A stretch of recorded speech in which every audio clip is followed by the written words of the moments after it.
नमस्कार शेतकरी बांधवांनो, आजची बातमी ऐकल्यावर अनेकांना स्वतःच्या डोळ्यावर विश्वास बसणार नाही.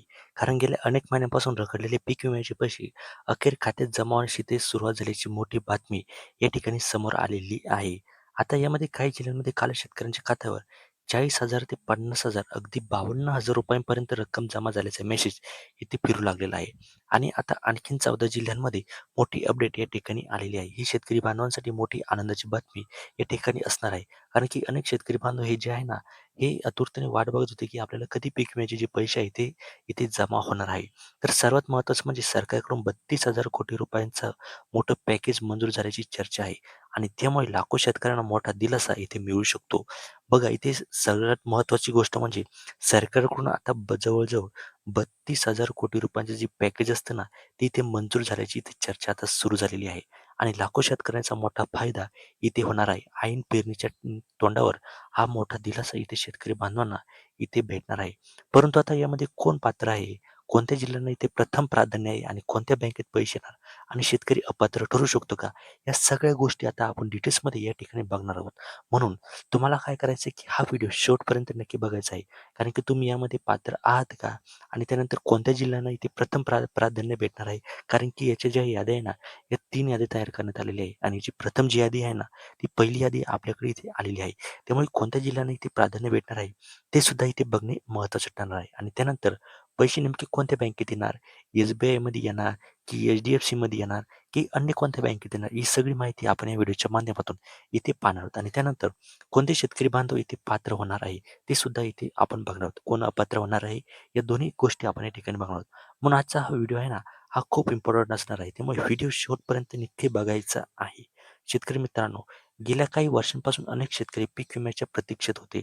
काहींना कमी रक्कम मिळाली, तर काहींना अजूनही एकही रुपया इथे भेटलेला नाही. आपल्याला मागच्या वर्षीचा अनुभव आहे, की आपल्याला जे पैसे नाही, ते काही शेतकरी बांधवांना ते भेटलेलेच नाहीये. त्यांना एकही रुपया त्यांच्या अकाउंटमध्ये इथे जमा झालेला नाही. परंतु काही शेतकरी बांधवांना खूप सारे पैसे भेटले. विशेषतः 2022, 23, 24 मध्ये अवकाळी पाऊस, अतिवृष्टी, दुष्काळ आणि विविध नैसर्गिक संकटांमुळे मोठ्या प्रमाणावर नुकसान झालेलं होतं. त्या पार्श्वभूमीवर आता सरकारने मोठा निर्णय घेतल्याचं इथे सांगितलं जात आहे. बघा आपल्याला माहीतच होतं आहे, की जवळ-जवळ 2 ते 3 वर्षापासून काय झालेलं आहे, की हा अवकाळी पाऊस होत आहे. त्यानंतर अतिवृष्टी होत आहे. अतिवृष्टीमुळे आपल्याला खूप सारे जे पीक आहे ना, ते पीक नाहीसं झालेलं आहे. जमीन खरडून गेलेली आहे. काही इथे राहिलं नाही. आता या संकटामुळे इथे खूप मोठ्या प्रमाणावर शेतकरी बांधवांचं जे आहे ना, हे नुकसान झालेलं आहे. आता सरकारने याबद्दल एक मोठा निर्णय इथे घेतलेला आहे. कृषी विभागाकडून मिळालेल्या माहितीनुसार टप्प्याटप्प्याने पीक विमा वितरण सुरू होत आहे. काही जिल्ह्यांमध्ये प्रक्रिया सुरू झाल्याचं इथे सांगितलं जात आहे. बघा आता या पार्श्वभूमीवर टप्प्याटप्प्याने जो पीक विमा आहे ना, तो शेतकरी बांधवांच्या अकाउंटवर इथे जमा होण्यास सुरू झालेली आहे. आणि जिल्हा-वाईजचे पैसे जे आहे ना, ते शेतकरी बांधवांच्या अकाउंटवर इथे जमा होणार आहे. यामध्ये सर्वाधिक चर्चा आहे 14 जिल्ह्यांची. बघा, मी तुम्हाला पहिलेच काय सांगितलेलं होतं, की 14 जिल्ह्यांची ती यादी तयार करण्यात आलेली आहे. आता हे 14 जिल्हे नेमके कोणते आहे, ते आपण इथे बघणार आहोत. बघा, सगळ्यात पहिले अकोला आहे, त्यानंतर नांदेड, वाशिम, यवतमाळ, लातूर, बीड, बुलढाणा, सांगली, सोलापूर, कोल्हापूर, सातारा, रायगड आणि रत्नागिरी हे 14 जिल्हे पहिल्या यादीत आहे. या ठिकाणी पुढच्या टप्प्यातही तयारी ती सुरू झालेली आहे. बघा हा पहिला टप्पा आहे आणि हा पहिला टप्पा असल्यामुळे हे 14 जिल्हे इथे या ठिकाणी घेतलेले आहे आणि त्यानंतर दुसऱ्या टप्प्याचे पैसे सुद्धा इथे सुरू होणार असल्याचं इथे सांगितले जात आहे. आता आपण जिल्हे पाहिले, कोणत्या जिल्ह्यात पहिली यादी आपण बघितली. त्यानंतर आता किती पैसे मिळू शकतात यामध्ये सुद्धा हे बघणं महत्त्वाचे आहे. आता सर्वात मोठा प्रश्न म्हणजे किती रक्कम मिळणार? तर मित्रांनो, ही पूर्णपणे नुकसान पीक आणि विमावर इथे अवलंबून असतं. काही शेतकऱ्यांना 10,000 ते 15,000 रुपये, तर काहींना जे आहे ना, ही रक्कम मिळण्याची ती शक्यता आहे. ज्या शेतकऱ्यांचे मागील वर्षांचे दावे प्रलंबित आहे, त्यांना एकत्रित रक्कम इथे मिळू शकते, अशी सुद्धा इथे माहिती देण्यात आलेली आहे. विशेष म्हणजे काही ठिकाणी शेतकऱ्यांच्या खात्यावर 40,000 ते 50,000 रुपयेपर्यंत रक्कम जमा झाल्याचे स्क्रीनशॉट सोशल मीडियावर इथे व्हायरल होत आहे. बघा, इथे खूप सारी आनंदाची बातमी इथे आलेली आहे. विशेष म्हणजे काही शेतकऱ्यांना ते 40,000 ते 50,000 रुपयेपर्यंत जी रक्कम आहे ना, ती रक्कम जमा झाल्याचे स्क्रीनशॉट सुद्धा इथे सध्या सोशल मीडियावर हे फिरत आहे. आता कोणत्या पिकांना याचा फायदा होणार आहे ते सुद्धा बघा.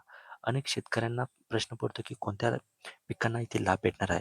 तर आपल्याला मिळालेल्या माहितीनुसार यामध्ये सोयाबीन आहे, कापूस आहे, तूर आहे, उडीद, मूग, मटकी, ज्वारी, बाजरी, कांदा, केळी, आंबा, शेंगदाणे या साऱ्या पिकांना इथे समावेश करण्यात आलेला आहे. इथे त्यांना इथे लाभ भेटणार आहे. विशेषतः ज्या भागात अतिवृष्टी किंवा अवकाळी पावसामुळे मोठं नुकसान झालेलं आहे, त्या भागांना इथे प्रथम इथे प्राधान्य इथे दिले जाणार आहे. आता आपण इथे 2 गोष्टी इथे बघितलेल्या आहे. पण तिसरी महत्त्वाची गोष्ट म्हणजे कोणत्या बँकेत इथे आपल्या अकाउंटवर इथे पैसे जमवणार आहे. आता ते सुद्धा आपण इथे बघणार आहोत. हा व्हिडिओ खूप इम्पॉर्टंट असणार आहे. व्हिडिओ शेवटपर्यंत तुम्हाला इथे बघायचा आहे. कारण मागच्या वेळी अनेक शेतकऱ्यांच्या बँक खात्यात पैसे जमा न होता परत गेल्याची तक्रारी इथे सुद्धा आलेली आहे. यावेळी काही प्रमुख बँकांमार्फत पैसे वितरण होण्याची शक्यता इथे सांगितली जात आहे. यामध्ये स्टेट बँक ऑफ इंडिया आहे. बघा सगळ्यात पहिली बँक म्हणजे स्टेट बँक ऑफ इंडिया. त्यानंतर bank of Maharashtra, bank of Baroda, Canara bank, bank of India, HDFC bank, I-C-I-C bank, Kotak Mahindra, post office payment bank, जिल्हा मध्यवर्ती बँक आणि सहकारी बँकेचा इथे समावेश करण्यात आलेला आहे. इथल्या ज्या बँका आहे ना, ते इथे इथल्या अकाउंटमध्ये इथल्या बँकामध्ये पैसे जे आहे ना, ते इथे जमा होणार आहे. त्यानंतर आता सगळ्यात महत्त्वाचं म्हणजे कोणते शेतकरी बांधव इथे अपात्र होऊ शकतात. काही शेतकरी अपात्र इथे ठरू शकतात. उदाहरणार्थ झालं तर चुकीची जमिनीची माहिती त्यांनी दिलेली आहे.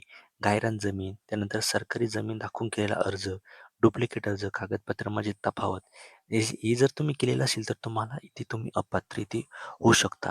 त्यामुळे ह्या गोष्टी तुम्हाला एकदा तपासून घ्यायच्या. आता सरकारकडून काय संकेत देण्यात आलेले आहे? मित्रांनो, राज्य आणि केंद्र सरकारकडून शेतकऱ्यांना दिलासा देण्याचा प्रयत्न इथे सुरू झाल्याचे चित्र आहे. कारण गेल्या काही महिन्यांपासून शेतकरी मोठ्या अडचणीत आहे. पिकांचं नुकसान, उत्पन्न घट आणि वाढलेला खर्च यामुळे शेतकरी पहिलेच इथे अडचणीत आहे. या सर्व परिस्थितीत पीक विमा हा शेतकऱ्यांसाठी मोठा आधार इथे ठरू शकतो.